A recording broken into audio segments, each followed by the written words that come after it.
আসসালামু আলাইকুম সবাইকে। আশা করি সবাই ভালো আছেন।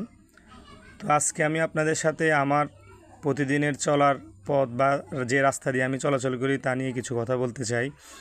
এই রাস্তা দিয়ে আমি সহ প্রতিদিন হাজারো মানুষ এবং বিভিন্ন যানবাহন, অটো, সিএনজি, রিক্সা ইত্যাদি চলাচল করে। কিন্তু অত্যন্ত দুঃখের বিষয়, দীর্ঘদিন ধরে রাস্তাটির কোনো সংস্কার কাজ না হওয়ায় বর্তমানে এর অবস্থা খুবই বেহাল, যা আপনারা ভিডিওতেই দেখতে পাচ্ছেন।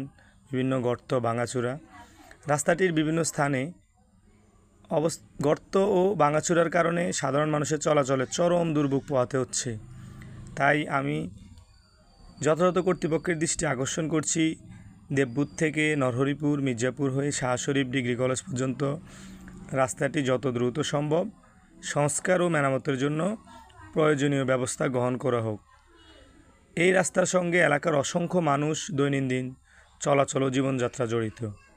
তাই আপনাদের কাছে আমি অনুরোধ করছি, যারা প্রতিদিন এই রাস্তা দিয়ে চলাচল করেন এবং এই দুর্ভোগ পোহাতে হচ্ছে, তারা আমার এই ভিডিওটি বেশি বেশি শেয়ার করেন, যাতে বিষয়টি যথাযথ কর্তৃপক্ষের নজরে আসে এবং রাস্তাটি যত দ্রুত সম্ভব সংস্কারের উদ্যোগ গ্রহণ করে। জনদুর্ভোগ দূর করার জন্য দ্রুত রাস্তাটি সংস্কার করা হোক।